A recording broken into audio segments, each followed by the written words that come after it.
ऐसी कई कहानियां हैं जिनमें रहस्यमयी जीवों के इन जगहों से दूसरी दुनिया में जाने की बात शामिल है।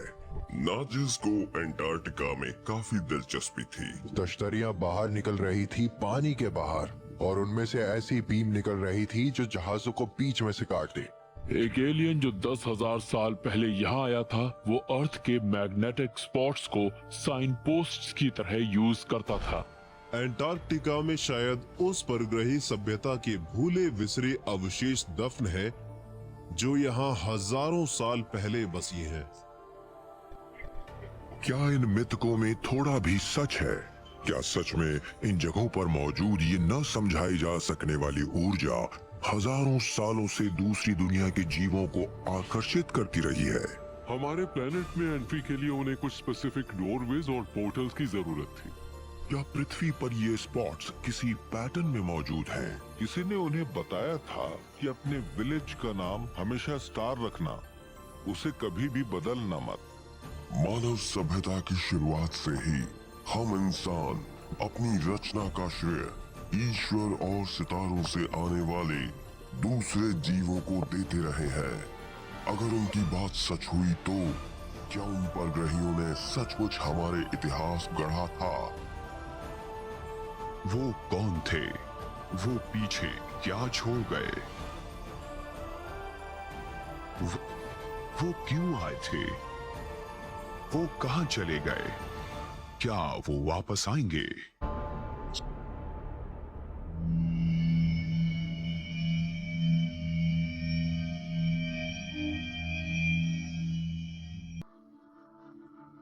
पेरू में स्थित लीमा से लगभग 1300 किलोमीटर दूर टीटीकाका झील के किनारे पर मौजूद है एक जगह। इस जगह को पुएर्टा दे हायुमार्का या गेट ऑफ द गॉड्स के नाम से जाना जाता है। शामन्स कई पीढ़ियों से आज भी इस जगह पर अनुष्ठान और पूजा करने आते हैं। इस जगह ने पूरी दुनिया से यहाँ आने वाले लोगों को चौंकाया हुआ है। ये जगह देखने में बहुत चौंकाने वाली है। यहाँ पर पत्थर के बीच एक बड़ा सा डोरवे बना हुआ है। पेरू के नेटिव लोग इसे गेट ऑफ द गॉड्स मानते हैं, लेकिन आप पत्थरों के बीच ऐसा कोई डोरवे क्यों बनाएंगे जो आपको कहीं नहीं ले जाता? इस रास्ते से निकलने का कोई तो तरीका होगा। 14,000 फीट की ऊंचाई पर मौजूद इस जगह के आसपास कुछ भी नहीं है, लेकिन फिर भी उस पत्थर में अगर आप देखें तो आपको एक बड़ा सा रेक्टेंगुलर गेटवे दिखाई देता है। ये देखने में तो एक गेटवे जैसा ही है, पर ये कहीं भी जाता नहीं है। और इसके सेंटर में नीचे की तरफ एक डोर जैसा कुछ बना हुआ है। इनका मान्यताओं में लिखा गया है कि पहले प्रीस्ट किंग अमारू मुरू इस पोर्टल के जरिए दूसरी दुनिया की यात्रा कर चुके थे। इस डोरवे को एक्टिवेट करने के लिए वो एक खास चीज का इस्तेमाल करते थे जो इस पत्थर को स्टार गेट में बदल देता था। इसका सीधा मतलब है कि एक व्यक्ति को फिजिकली एक जगह से दूसरी हिडन डिमेंशन में लेकर जाना और उसे वापस लेकर आना। या इसका मतलब ये हो सकता है कि स्टार गेट के रास्ते अर्थ से यूनिवर्स की किसी और दूसरी जगह जाना। अगर हम लेजेंड्स की माने तो ये स्टार गेट एक्टिवेट करने के लिए एक गोल्डन डिस्क यूज होती थी, और ये गोल्डन डिस्क आसमान से आई थी। ये बहुत ज्यादा फिल्मी है। कहते हैं कि ये डिवाइस सोने से और दूसरे प्रेशियस चीजों से बनी है, और जिसके पास ये होती वो इस जगह पर आकर इस गेट को ऑपरेट कर सकता था, और फिर या तो वो गॉड्स से कांटेक्ट कर सकता था या गॉड्स उसके पास आ जाते। तो इसकी कहानी कुछ ऐसी है कि इनकास के पहले प्रीस्ट किंग एक गोल्डन डिस्क लेकर गेट ऑफ द गॉड्स पहुंचे, उसे किसी स्पेशल कैविटी में प्लेस किया, उससे एक इंटर डायमेंशनल डोरवे खोला जिसके जरिए वो वहां से चले गए और फिर कभी नहीं लौटे। वहां पर जो शामन मौजूद थे और जिन्होंने ये सब कुछ होते हुए देखा था, उन्होंने इसके बारे में लिखा है और एग्जैक्टली ऐसा ही हुआ था। जिन आर्कियोलॉजिस्ट ने गेट ऑफ द गॉड्स की जांच की है, उन्हें इस डोरवे के बीचों बीच एक छोटा सा गोल गड्ढा मिला है। कुछ लोगों का मानना है कि यही वो जगह थी जहां उस गोल्डन डिस्क को लगाया जाता था। हम सब इस बारे में यही मानते रहे कि ये सब कोइंसिडेंस है या फिर सिर्फ फैंटेसी है, पर कुछ तो हुआ था। और स्पेशली स्टारगेट के केस में इसकी पॉसिबिलिटी है कि सन डिस्क का किसी तरह का एक एक्स्ट्रा टेरेस्ट्रियल कनेक्शन था और ये एक टेक्नोलॉजिकल डिवाइस था जिससे ट्रैवल किया जा सकता था। स्थानीय कहानियों के अनुसार ये प्रीस्ट किंग्स, जिन्हें स्पेस ब्रदर्स कहा जाता था, वो कथित तौर पर दूसरी दुनिया से आए थे। क्या वो गेट ऑफ द गॉड्स के रास्ते यहां पहुंचे थे? वो दूसरे प्लैनेट्स के दूसरे कॉन्स्टलेशन से यहाँ पर आए थे। हमारी लैंग्वेज में एक वर्ड है जिसे हम कहते हैं चकाना, जिनमें कुछ कॉन्स्टलेशंस हुए, सदर्न क्रॉस, ओरायन बेल्ट या प्लियाडिस। एक बुजुर्ग का कहना था कि ये घर जाने के ब्रिज थे, तो हम कह सकते हैं कि इन सभी चीजों का स्पेस ब्रदर्स से कोई ना कोई कनेक्शन जरूर था। लेकिन क्या सच में इस दरवाजे को एक्टिवेट करने वाली कोई चीज कभी थी? अगर हां, तो ये डोरवे आखिर कहां लेकर जाता है? एंशिएंट एस्ट्रोनॉट थियरिस्ट्स का मानना है कि gate of the gods wormhole का एक सिरा है, एक ऐसा पोर्टल जो या तो ब्रह्मांड के दूसरे हिस्से से या फिर दूसरी डिमेंशन से जुड़ता है। ये मानना कि स्टारगेट्स हैं या वो प्राचीन काल में रहे होंगे, इसके लिए हमें कई सारे आर्टिफैक्ट्स दिखाई देते हैं। जैसे किसी को एक दरवाजे से जाता हुआ दिखाया गया है, या फिर वो किसी एनर्जी सोर्स के बीच से निकल रहे हैं। और प्राचीन लोग टेक्नोलॉजी को लेकर वैसे ही सोचते थे जैसे हम आज ये सोचते हैं कि क्या वर्म होल्स पॉसिबल हैं। वर्म होल्स थियोरेटिकल फिजिक्स में एक स्वीकृत एलिमेंट है,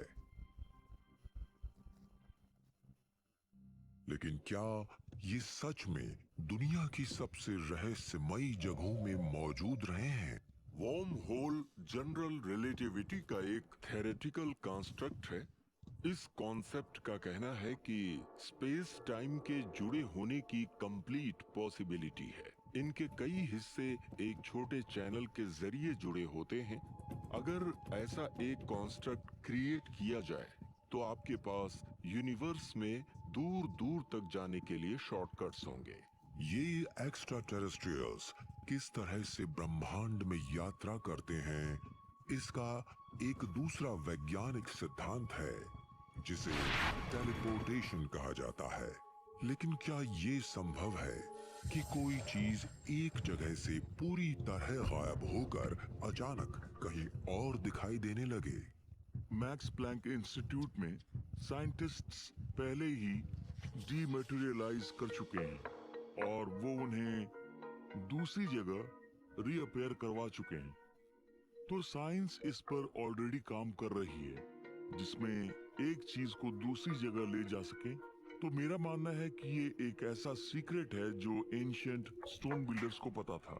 कहने का मतलब ये है कि यहाँ आने वाले एलियंस एक तरह के इंटरडायमेंशनल क्राफ्ट में आते हैं। वो हाइपर स्पेस में जंप करके हमारे प्लेनेट तक बहुत कम टाइम में पहुंच जाते हैं, लेकिन हमारे प्लेनेट में एंटर करने के लिए उन्हें कुछ खास डोरवेज और पोर्टल्स की जरूरत होती है। डिमेंशंस एक्चुअली ट्रैवल करने के लिए नहीं होती हैं, पर वो डायरेक्शंस होती हैं। अगर आप उस डायरेक्शन में ट्रैवल करते रहें तो आप एक बिल्कुल अलग जगह पहुंच जाएंगे। क्या होगा अगर ऐसे ही एक पोर्टल का एक सिरा यहाँ पुएर्टा दे हायू मार्का में मौजूद हो? शायद यही वजह है कि बहुत से लोग परू को यूएफओज के दिखाई देने और एक्स्ट्रा टेरेस्ट्रियल गतिविधियों का केंद्र मानते हैं। लेक टिटिकाका के आसपास अजीब रोशनी दिखने के बहुत से इंसिडेंट्स हैं और बहुत से लोगों ने ये क्लेम भी किया है कि उन्होंने लेक से यूएफओज को बाहर आते देखा है। यहाँ के लोकल्स हमेशा लाइट की बड़ी बड़ी ब्लू बॉल्स या ग्लो करती हुई डिस्क्स देखने और कभी-कभी इन साइटिंग्स के आसपास एलियंस के होने की भी बात करते हैं। उनके हिसाब से ये लोग लंबे, बेरंग स्किन वाले और पूरी तरह से बाहर के जीव लगते हैं, जबकि यहाँ साउथ अमेरिका के इलाकों के लोकल्स सांवले और काले बालों वाले होते हैं। तो ये गेट अभी के लिए चाहे बंद हो, लेकिन रियलिटी यही है कि आप अभी भी इस एनर्जी को फील कर सकते हैं, क्योंकि वो अभी भी इस एरिया में प्रेजेंट है। एक्चुअली ये एरिया उस एनर्जी को बांधे हुए है जो लोगों को इसकी ओर खींचती है। लेकिन क्या पुएर्टा दे हायू मार्का ही परू का एकमात्र ऐसा रहस्यमय स्थान है? क्या यहाँ ऐसी दूसरी जगहें भी हैं? कुछ लोगों का मानना है कि ऐसी और भी जगह हैं। हैम्बर्ग, जर्मनी, दिसंबर 1938। एडोल्फ हिटलर को फ्यूरर बने 4 साल हो चुके थे और वो जर्मन सेना को अपने नियंत्रण में लेकर अपनी तानाशाही कायम करने लगे थे।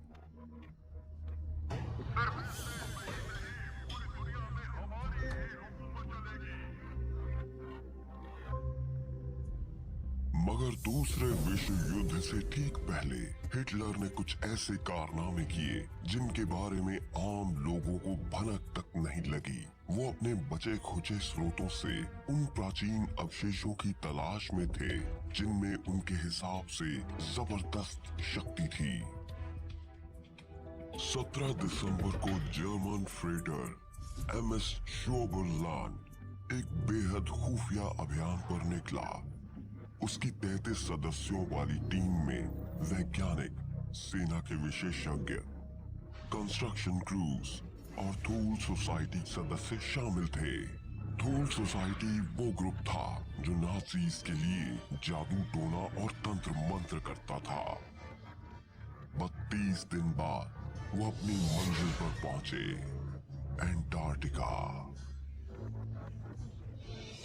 नाजीज खुद भी प्राचीन सभ्यताओं और लुप्त हो चुकी प्राचीन नस्लों की बात से बड़े प्रभावित थे।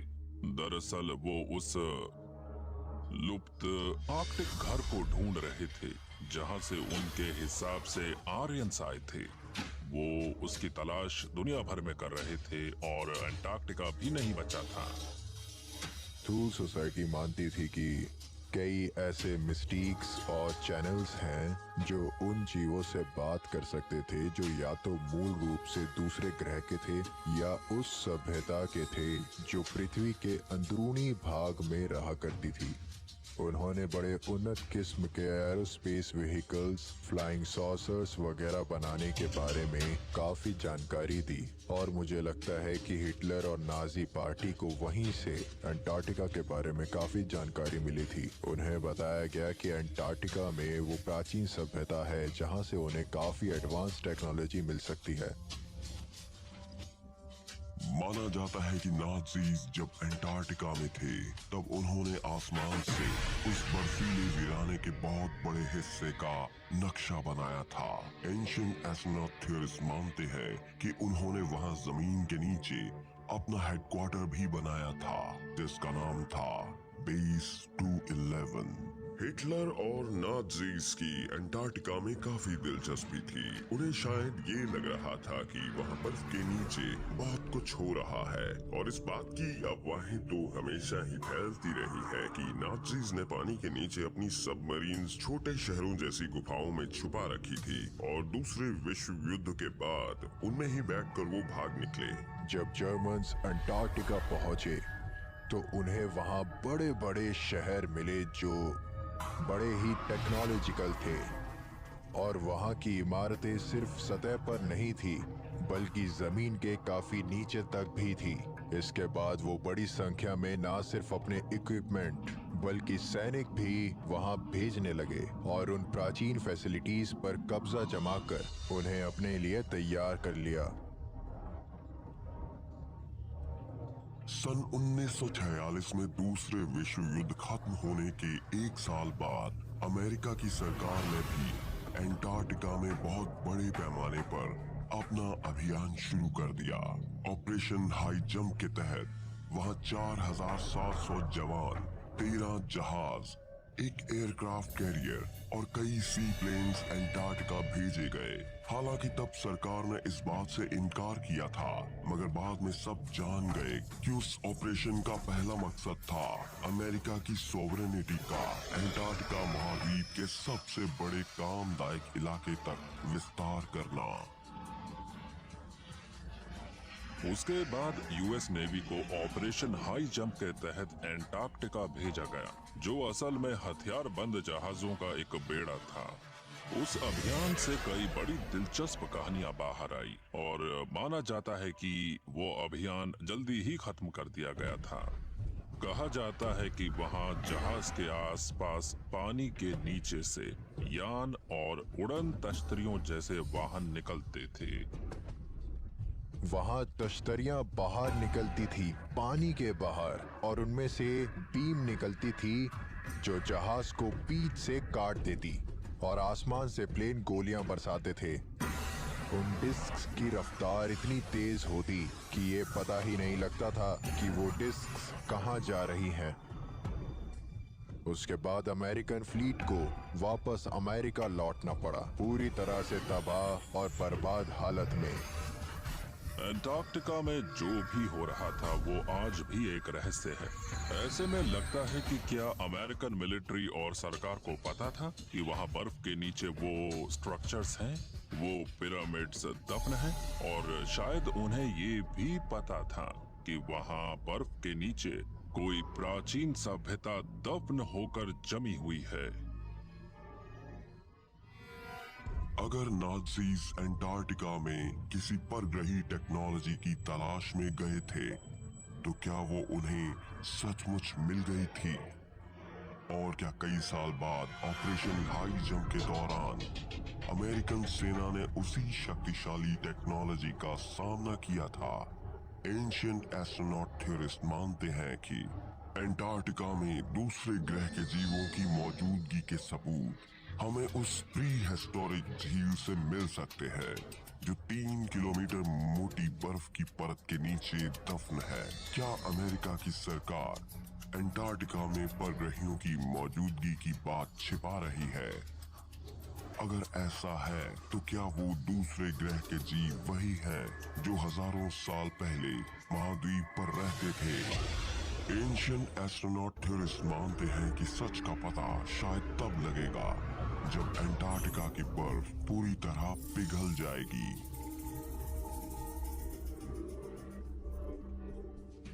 लेक वोस्टॉक एंटार्क्टिका बर्फ की करीब 3 किलोमीटर मोटी परत के नीचे दफन है। पानी की एक झील करीब 12,500 वर्ग किलोमीटर में फैली।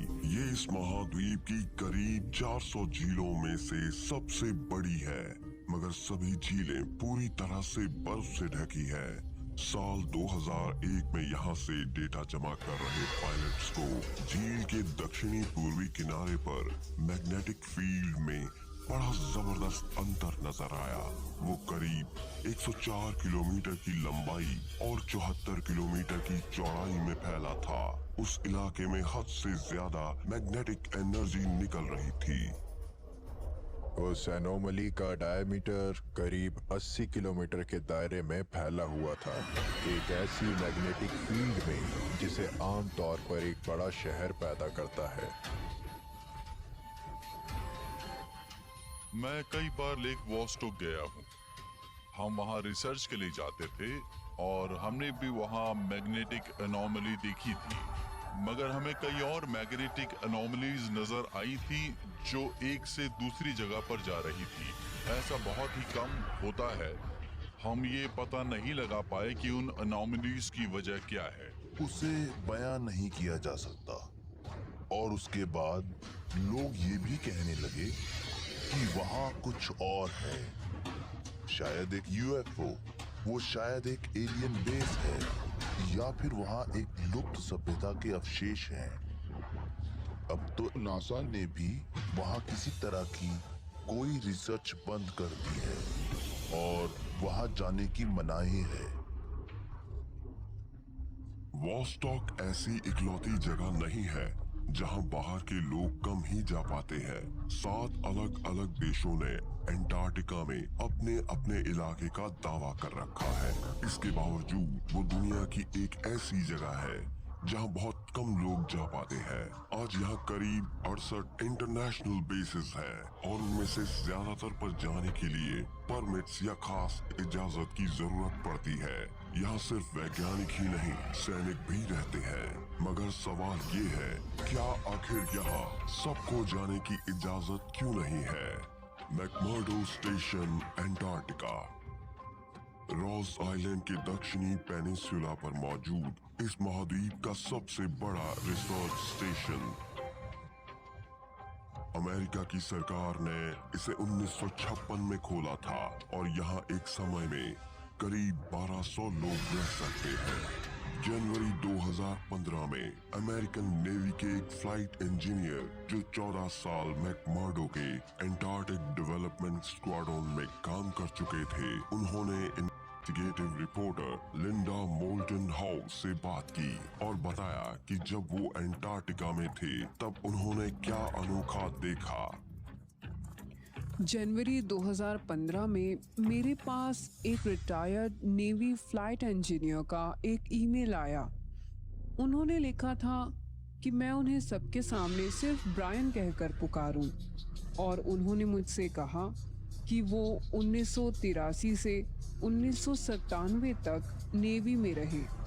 उन्होंने हर तरह के अंटार्कटिक स्क्वाड्रल एक्सपेडिशन मिशंस में भाग लिया था, जिनमें अलग अलग जगहों से लोगों का राहत बचाव का काम भी शामिल था। उनमें से किसी भी ट्रिप में कुछ खास नहीं हुआ था, लेकिन अचानक ही एक के बाद एक बड़ी अनोखी घटनाएं होने लगी थी। ट्रांस अंटार्कटिक पहाड़ों पर एक स्क्वाड्रन मिशन के दौरान उनके पूरे क्रू ने कई चमकदार डार्टिंग ऑब्जेक्ट्स देखे और वो गोल थे, बड़ी अजीब हरकत कर रहे थे। वो एक चोटी से दूसरी और फिर अगली चोटी पर झुंड में जा रहे थे। उसके बाद वो एक ही साथ टेक ऑफ कर जाते, और ऐसा एक बार ही नहीं बल्कि बार बार होता रहा। उस इन्फॉर्मर के मुताबिक उन्होंने उस महाद्वीप पर सिर्फ वही एक नहीं बल्कि कई बड़ी चौंकाने वाली घटनाएं देखी थी। कुछ समय बाद ही उन्हें एक असाइनमेंट मिला। एक मेडिकल इमरजेंसी थी, वो खतरे में थे और समय बीतता जा रहा था। तब ये फैसला लिया गया कि वो लो फ्लाई जोन से जाएंगे, क्योंकि वो एक मेडिकल इमरजेंसी थी। और उन्होंने क्या देखा? बर्फ पर एक गुफा का बड़ा सा मुहाना बना था, मगर वो अंदर की झुका झुका हुआ था। उन्होंने कहा, बर्फ में बने उस गड्ढे का डायामीटर करीब 200 फुट है। और उन्होंने कहा कि हमारे इंस्ट्रूमेंट्स नहीं काम कर रहे, इलेक्ट्रिसिटी जा रही है। उन्हें मैग्नेटिक एनोमलीज का सामना भी करना पड़ा, और वो तब इस नतीजे पर पहुंचे कि इस सब की वजह शायद वो गड्ढा है। उन्होंने अपनी मेडिकल रिकवरी की और उनके वापस पहुंचते ही उन सबको सूट पहने हुए कुछ लोगों ने घेर लिया, जो मैकमर्डो के बिल्कुल नहीं थे। लग रहा था वो आए हैं वॉशिंगटन डीसी से। उन्होंने उनसे कहा कि आइंदा इस गड्ढे के आसपास भी नजर मत आना और अब कभी इसकी बात भी मत करना। इसका क्या मतलब था? क्या ये भी उन बातों से ही जुड़ा है जो इस बात की तरफ इशारा कर रहे हैं कि अंटार्कटिका में कुछ न कुछ तो आर्कियोलॉजिकल है। एंशिएंट एस्ट्रोनॉट थ्योरिस्ट कहते हैं कि अंटार्कटिका की बर्फ में पहली बार इतना बड़ा गड्ढा नजर नहीं आया था। उसके पहले भी मशहूर ध्रुवीय खोजकर्ता एडमिरल रिचर्ड बर्ड ने साउथ पोल के अपने 1947 के अभियान के दौरान जमीन के नीचे की दुनिया में जाने वाले एक विशाल मुहाने की बात की थी। एडमिरल बर्ट ने कई बड़े चौंकाने वाले बयान दिए थे, जैसे साउथ पोल में उन्हें जमीन के नीचे जाने वाला एक बहुत बड़ा मुहाना दिखा था। वहां पर बर्फ बिल्कुल नहीं थी और तरह तरह के परग्रही जीव थे। जब बर्ड अमेरिका लौटे तो उन्हें वॉशिंगटन लाया गया और उनके बयानों के बारे में उनसे पूछताछ की गई, मगर उन्हें इसके बारे में कोई भी बात करने के लिए मना किया गया था। अब सवाल उठता है कि क्या साउथ पोल दूसरे ग्रह से आए जीवों के आने जाने का रास्ता है, एक ऐसा पोर्टल जो इतना अहम है कि उसकी रखवाली मिलिट्री को करनी पड़ रही है। क्या अमेरिका की सरकार अंटार्कटिका में परग्रहियों की मौजूदगी की बात छिपा रही है? अगर ऐसा है तो क्या वो दूसरे ग्रह के वही जीव हैं जो हजारों साल पहले इस महाद्वीप पर रहते थे? एंशिएंट एस्ट्रोनॉट थ्योरिस्ट मानते हैं कि सच का पता शायद तब लगेगा जब अंटार्कटिका की बर्फ पूरी तरह पिघल जाएगी। इस बात में कोई शक नहीं कि अंटार्कटिका की बर्फ के नीचे परग्रही अंतरिक्ष यान हो सकते हैं, उनके शहर हो सकते हैं। सच तो ये है कि वहाँ जो भी होगा वो पूरी मानव सभ्यता को हिलाकर रख देगा। हम आज तक जो भी जानते हैं सब बदल जाएगा। ईस्ट अंटार्कटिका, अक्टूबर 2015। नासा के वैज्ञानिकों ने घोषणा की कि सालों तक अलग सोच रखने के बाद अब उन्हें भी लगने लगा है कि इस इलाके में बर्फ बढ़ रही है। हर साल औसत 8200 करोड़ टन।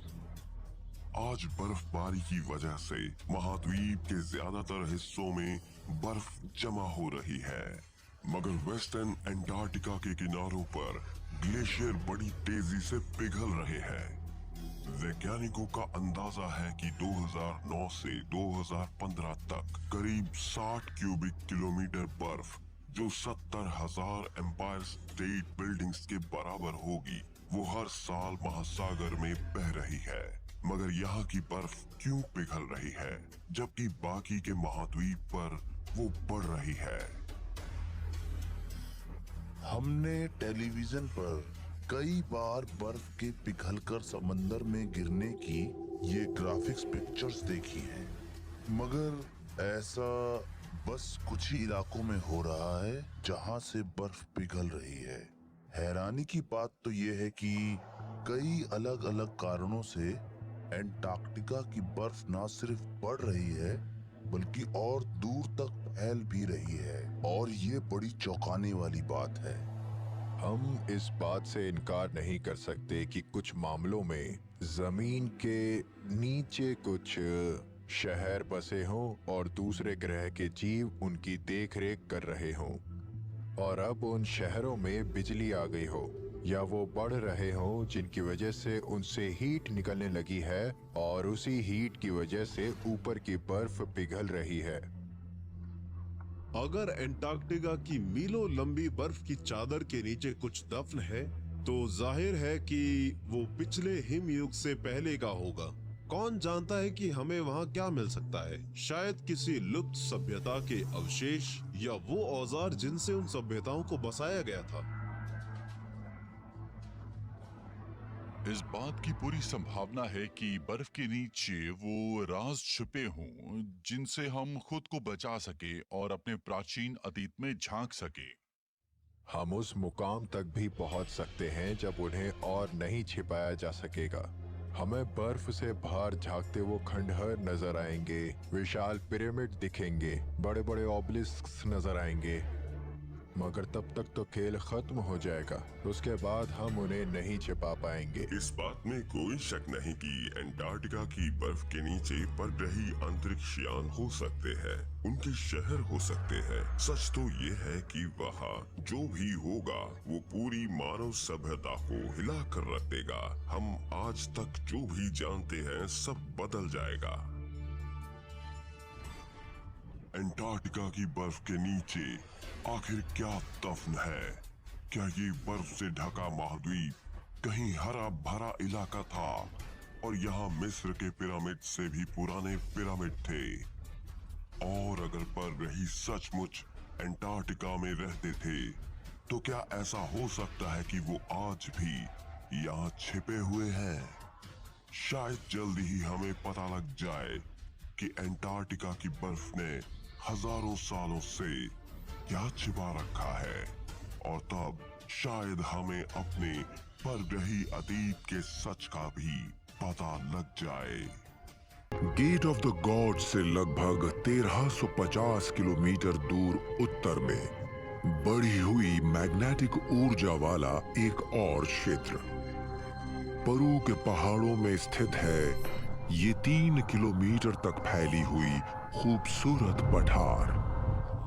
ये जगह सदियों से इंका लोगों के लिए बेहद शक्तिशाली और पवित्र रही है। इसे मार्कावासी कहा जाता है। लोकल लोगों का कहना है कि ये जगह विजिट्स और गॉड्स और पुराने जीनीज की थी और उनके लिए इस जगह की एक सीक्रेट इम्पोर्टेंस है।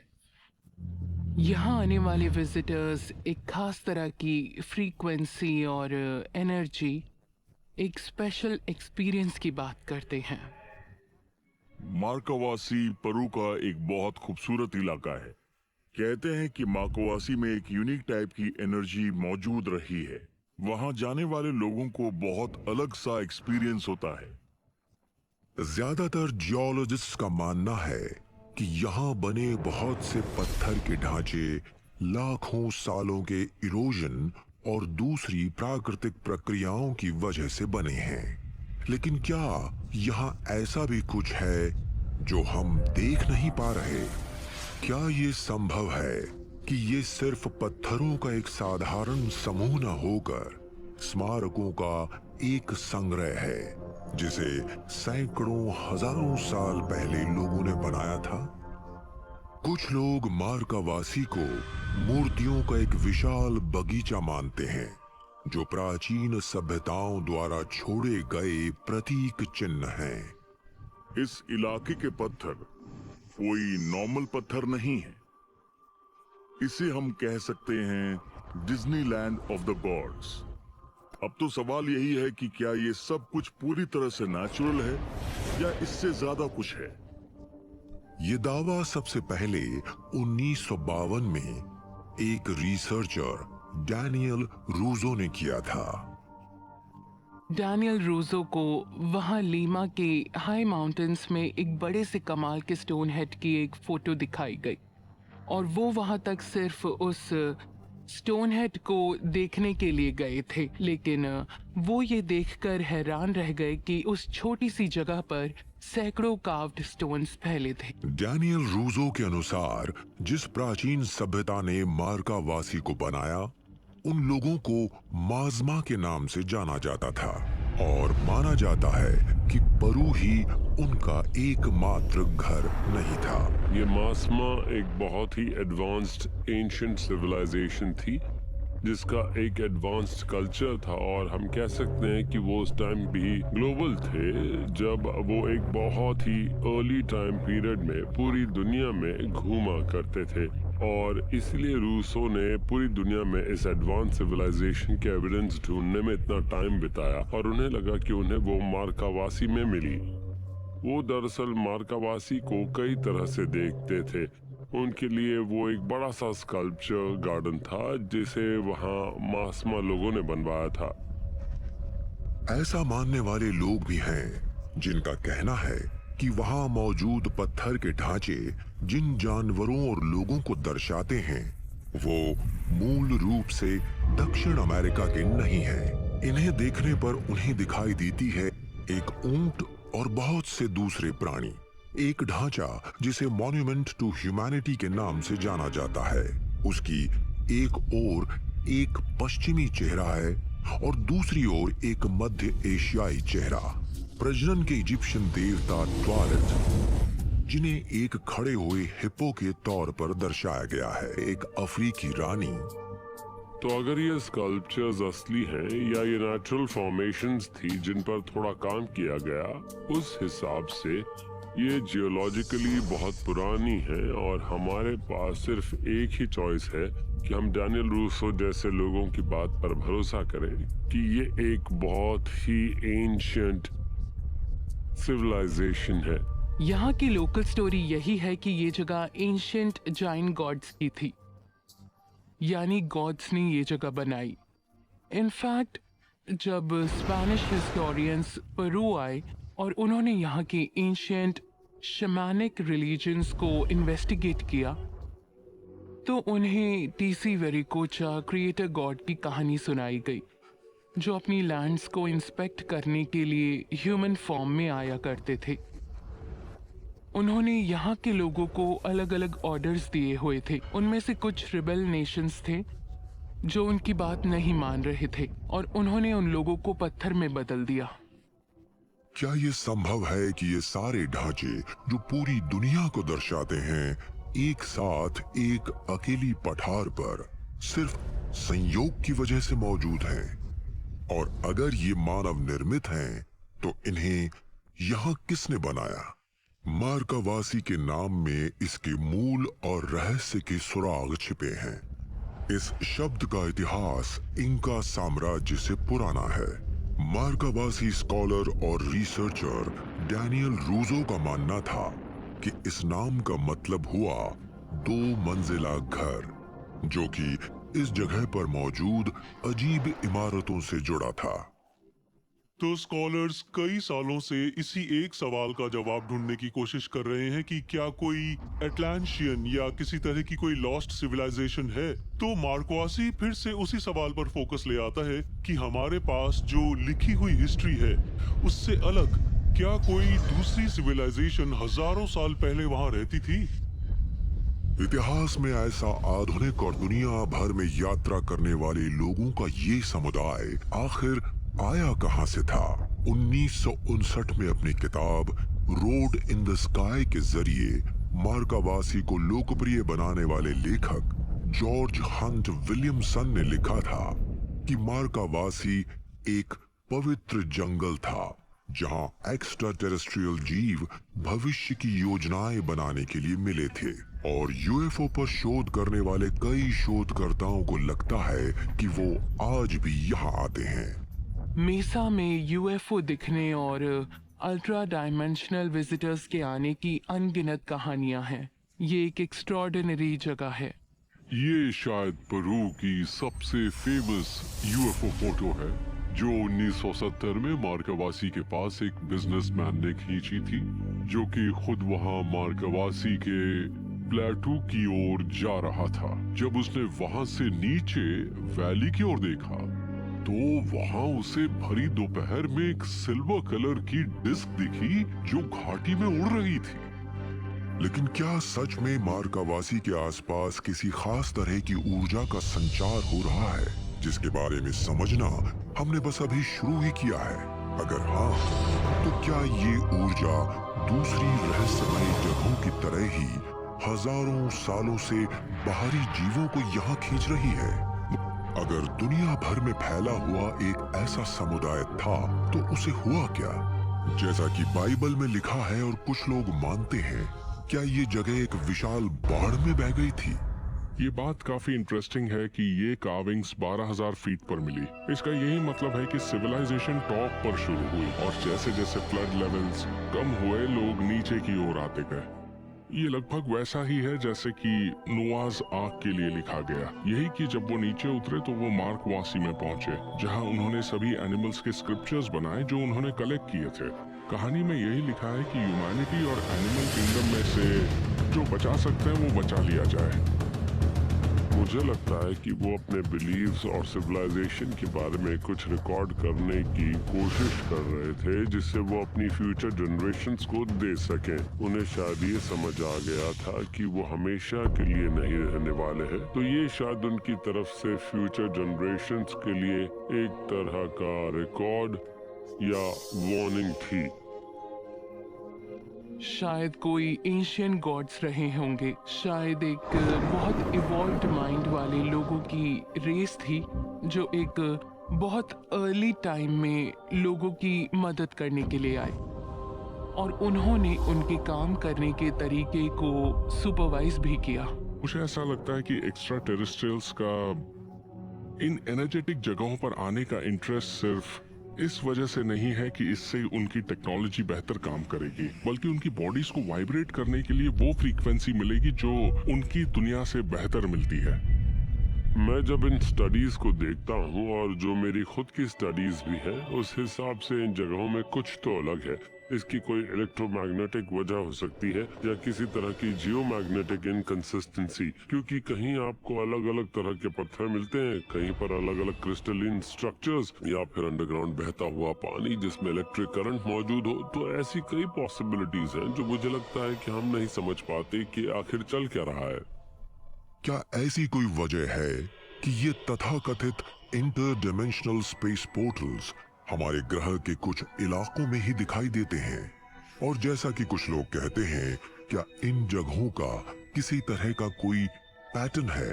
और वो कौन से सबूत हैं जिनसे हम ये जान पाएं कि हमारे प्राचीन पूर्वजों को इसका ज्ञान था?